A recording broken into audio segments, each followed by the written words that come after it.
Ave Maria, and welcome to Divine Poetry, a series that explores the chronological parallels between the history of the Catholic Church and the Old Testament.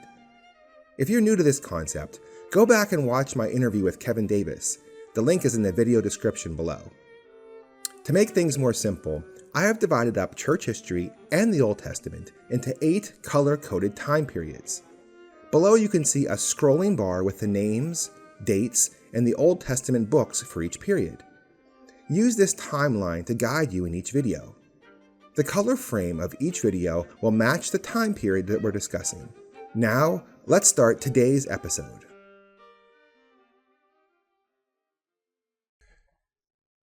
Hello everybody, and welcome back to another episode of Divine Poetry. Today's episode, I want to discuss the parallels between Martin Luther and the Protestants in the Old Testament.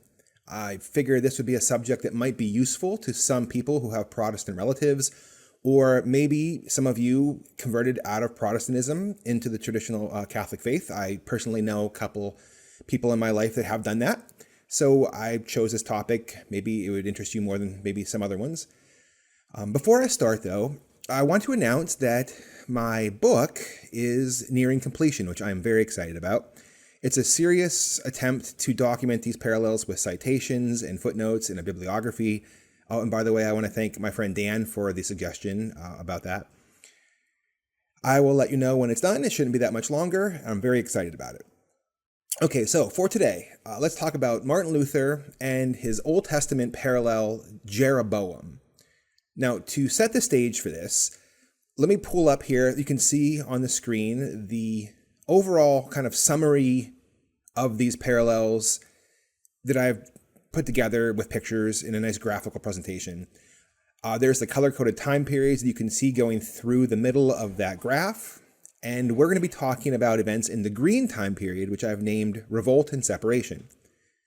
Just to go back a little bit and to set the stage. I'm sure all of you are familiar with King David, and then afterwards King Solomon. King David's rule was characterized by his piety and by his devotion to God, and also by the many wars that he fought. And then his son Solomon was the one who built the temple, and his reign is characterized by grandeur, opulence, a lot of architecture, arts and the sciences, his wisdom, but also the corruption that he brought into Israel. And then finally, if I didn't mention this already, he built the temple. He was the temple builder. Now, in church history, we have the parallels for that are happening over the span of hundreds of years. I should probably point out that David's reign consisted of many books of the Old Testament. It was books of 1 and 2 Kings, and I think into 3 Kings. Don't quote me on that. Which is a substantial amount of text. So that's why it seems that David's reign has a long time frame in church history. But basically, it's the Middle Ages. We have Catholic piety is very substantial and high. And then the Crusades are happening, which are equivalent to David's wars.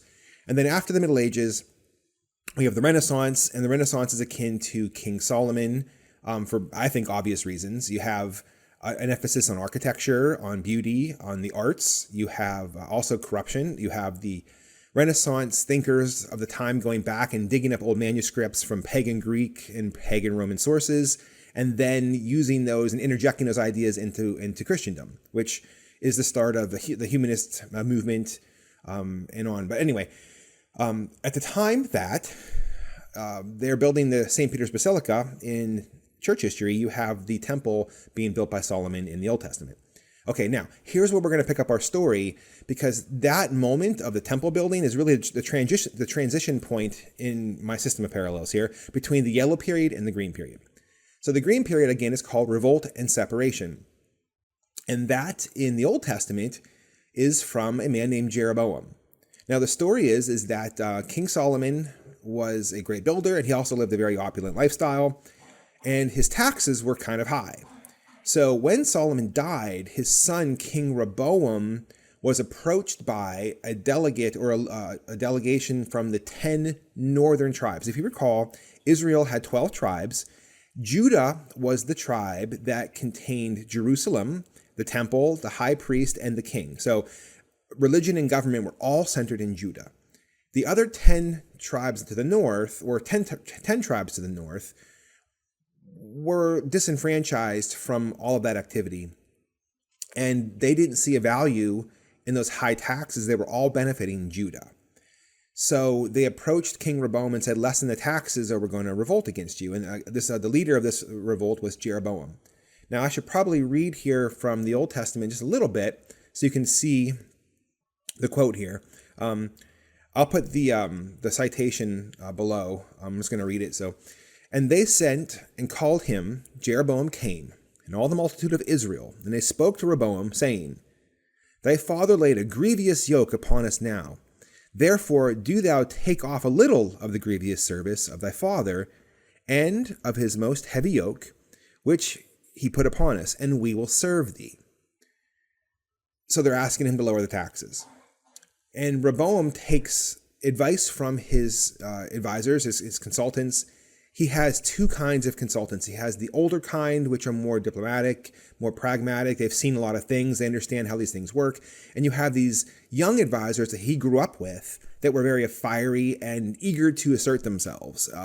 Now their friend was the king, and they couldn't wait to wield the sword of power and authority through him. So it says next that he, Rehoboam, left the counsel of the old men, which they had given him, and consulted with the young men that had been brought up with him and stood before him. So Rehoboam's rejecting the advice of the elders, and he's accepting the advice of the younger. So the king then goes and answers Jeroboam, and he says, here's the quote, and the king answered the people roughly, leaving the counsel of the old, which they had given him. And he spoke to them according to the counsel of the young men, saying, My father made your yoke heavy, but I will add to your yoke. My father beat you with whips. I will beat you with scorpions. So he's upping the ante. And this, of course, causes Jeroboam and the 10 tribes of the north to say, that's it, we're done. And they started a revolt from that point forward. Now, let me go back here to church history. Just make sure I don't miss anything. I'm always missing something. Okay, and then we have Martin Luther is upset that Pope Leo X and the Roman the clergy have very high standard of living, very opulent lifestyles, and Martin Luther picks on one of the ways that the Pope is funding the construction of St. Peter's Basilica. He's funding the lavishness in Rome. And he's also funding some wars and a potential crusade. Pope Leo X has a lot of expenditures that he has to meet with revenue. So he continues the practice of issuing indulgences in Germany and other places in Northern Europe.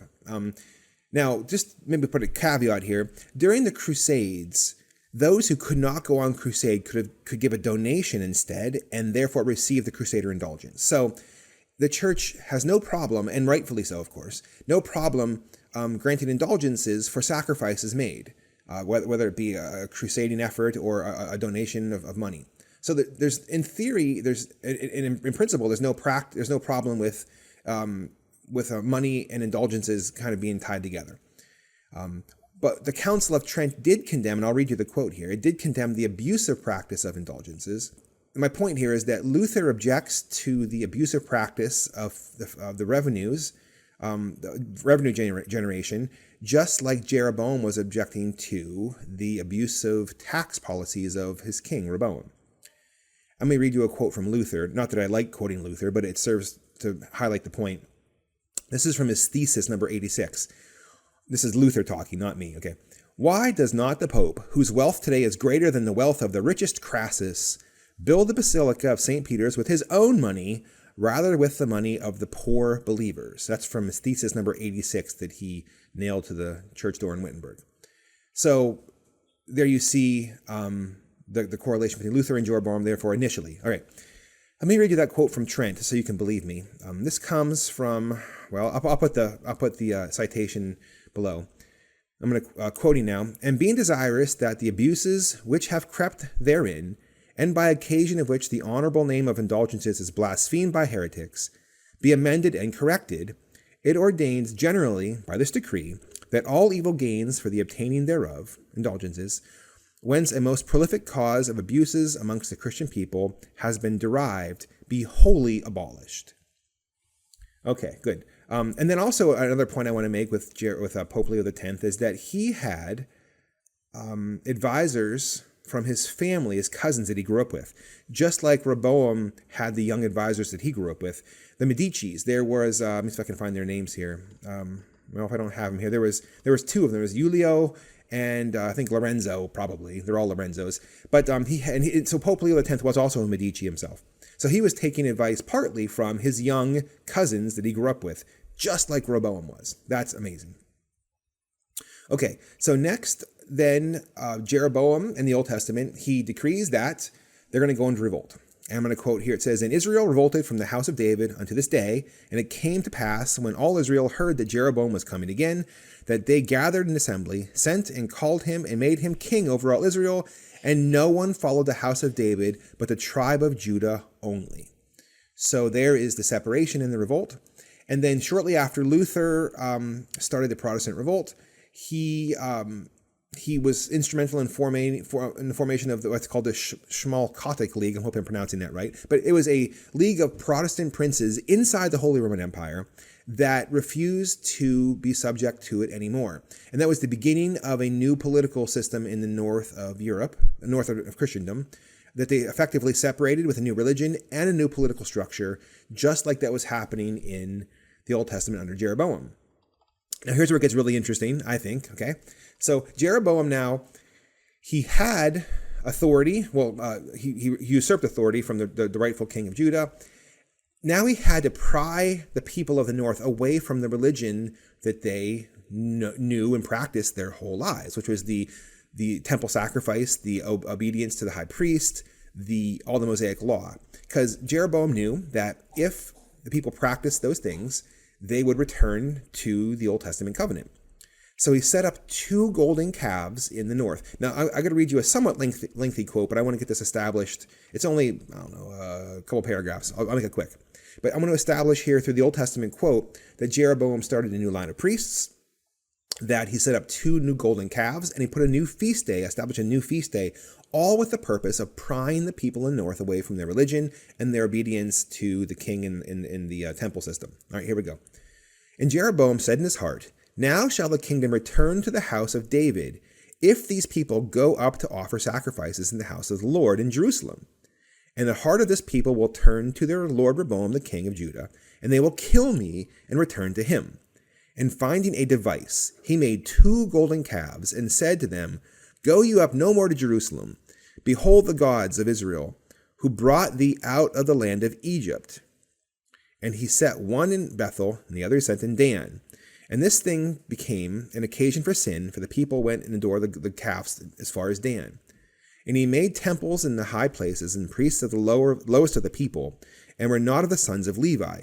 And he appointed a feast in the 8th month, of the 15th day of the month, and the manner of the feast that was celebrated in Judah. So he kind of mimicked it. And going up to the altar, he did in like manner in Bethel to sacrifice to the calves. Okay, so here you have a couple things going on. Like I mentioned, he puts up 2 golden calves, and he says there that I have to do these things lest they return to the temple sacrifice and to the king. I also make note that he started a new line of priests from the lowest caste of the people, and then he started a new feast day, and it gives a date there. It says it's the 15th day of the 8th month. That's very significant. I'll get to that in a minute. So Luther's doing the same thing in church history. He's trying to pry Catholics away from their going to Mass. So Jeroboam wants them to stop going to the temple to offer sacrifice, and Luther says no more Mass. He says the Mass is not a sacrifice, don't go there anymore, and he's trying to pry Catholics away from obedience to the Pope, allegiance to church teaching, from every system of government and religion that was in place. He has to pry them out of that, lest they return back to it again through the practice of Catholic religion. So Luther sets up 2 new beliefs, sola scriptura and sola fide, or some say sola gratiae, so by grace alone. Just as Jeroboam claims that those 2 calves were the gods that brought Israel out of Egypt, Luther claims that Catholics or Christians have always believed that the Bible is the authority and not the church, not the Pope. And he also denies works. So he says sola fide. And he has these two new false doctrines that he sets in place, claiming they were believed the whole time by the church. Just like Jeroboam claims that it was those two gods that brought Israel out of Egypt. And Luther does this because he has to give a new authority now. You can't say the church is still the authority because he's rebelling from it. So he has to find a new authority, and that would be sola scriptura. So there's the two golden calves of Luther, amazingly. Luther, he abolishes the lineage of episcopal ordination and priestly consecration, obviously. And now he pulls his ministers from anybody who wants to be a minister, who seems kind of charismatic or has money. I don't know how he picks them. Just like Jeroboam finds new priests from the lower classes that aren't of the tribe of Levi. Because remember, it's the Levites in the Old Testament that were the priests. And then finally, I might end here. I don't know how long this is going so far. But Luther, did he start a new feast day? Yes, he did, but he didn't do it intentionally. He did. He didn't say I'm going to start a new feast day. But there is a Protestant feast day that is unique to Protestants, and it's Reformation Day. It's the one day that Protestants get together and they celebrate like a feast day, their own church feast day, where Luther nailed his theses to the door in Wittenberg, Germany. And that defines Protestantism. That's why they celebrated that. Now, curiously, I looked to see when Jeroboam set up his new feast day, and it gives a date for that. Like I said, it's the 15th day of the 8th month. And that 8th month is called Sheshvan, I think it's called. Let me just make sure I'm pronouncing it right. Sheshvan, excuse me. Okay. So I curiously looked to see when that occurs on a Gregorian calendar. Now, remember, Jewish calendar months float because they're lunar cycles, so they're not always the same, but they always center around a certain time in a Gregorian calendar. So it just so happens, though, that the 15th day of Sheshvan will usually fall in late October or early November. And Reformation Day is October 31st. So you have the feast day that Jeroboam set up and Reformation Day are the same time. It's the same thing. That is amazing to me. That's amazing. Okay, I think I'm hitting all these points. Let me go back down a little more. That's pretty good there. I think I'll call this a video. Yeah, all right. So I hope you enjoyed it, and there's plenty more to come. Again, I have a book coming out that I take a very serious look. I gathered all my writings and all my thoughts, and I coalesced them and condensed them and tried to write them as well as I could with the help of some editors and the help of some advisors who are giving me some recommendations. I provided citations for some facts that might be more obscure, and I have footnotes to explain some of my thoughts. And I hope that it presents to whoever's interested a complete and yet thorough presentation of the parallels between church history and the Old Testament from start to finish, even to our present day. And I also hope that it's something you can give to people as another way to try to convert them, or that you can beg God's grace through this project. Because if you go through the book, it's undeniable in my mind that church history is prefigured by the Old Testament. And if that is true, then the conclusions in the books of the Maccabees lead you right out of the Novus Ordo. So that's why I hope this book can help a lot of people. All right, that'll be it for today. Glory be to God, Ave Maria, and I'll see you next week.